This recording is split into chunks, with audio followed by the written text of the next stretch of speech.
Proverbs chapter 1 verse 18 presents a profound truth about the self-destructive nature of wicked plans, stating, "But they lie in wait for their own blood.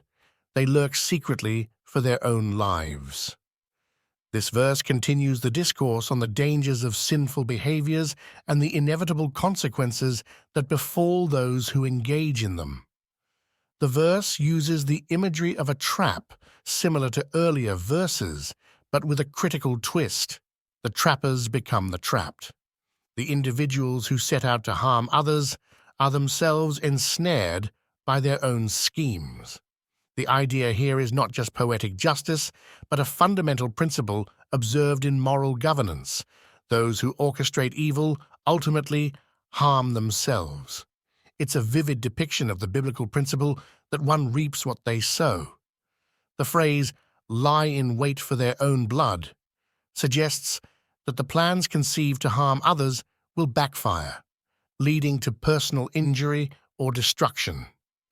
Here, blood symbolizes life itself, indicating that the consequences are not minor setbacks, but potentially life-threatening outcomes.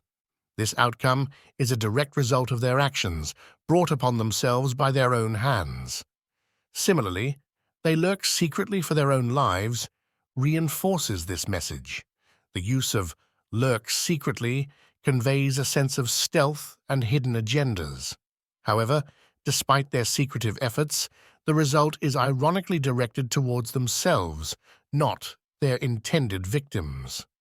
This verse underlines the blindness and folly of evil intentions, how those involved in wicked deeds are often unaware of the danger they pose to themselves by their misconduct.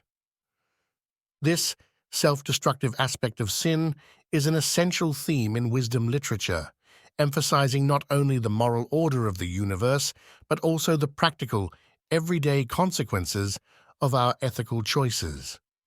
Engaging in deceit and malice sets a course that ultimately leads back to the perpetrator.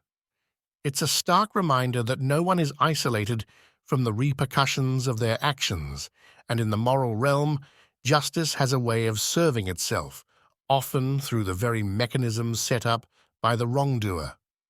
From a broader perspective, this verse speaks to the heart of human fallibility and the inherent dangers of corrupt behavior.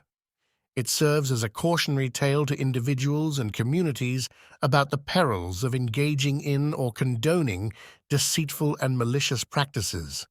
In today's context, where ethical boundaries are continually tested in personal, corporate, and governmental spheres, the verse offers a critical lens through which to view the potential fallout from such actions.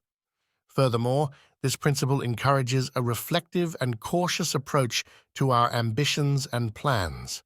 It asks us to consider not only the immediate benefits of our actions, but also their long-term impacts on ourselves and others. In a world where ends often justify means, Proverbs chapter 1 verse 18 calls us back to a foundational truth that the means, a person's actions and their integrity, are just as crucial. This verse also has implications for how justice and retribution are understood. It suggests that divine justice may not always need external enforcement. Often, it works through the very fabric of human actions. Those who dig a pit for others, as another proverb says, will fall into it themselves. This intrinsic form of moral retribution is both a comfort to the oppressed who long for justice and a warning to the oppressor who may escape human laws, but not divine justice.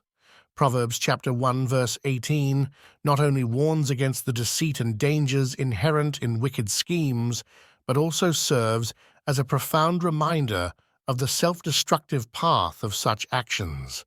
It reinforces the need for vigilance in our moral lives and reminds us that our greatest threats often arise not from external enemies, but from within our own choices and actions. By understanding and internalizing this truth, individuals are better equipped to navigate life with wisdom and integrity, fostering environments where justice and peace prevail.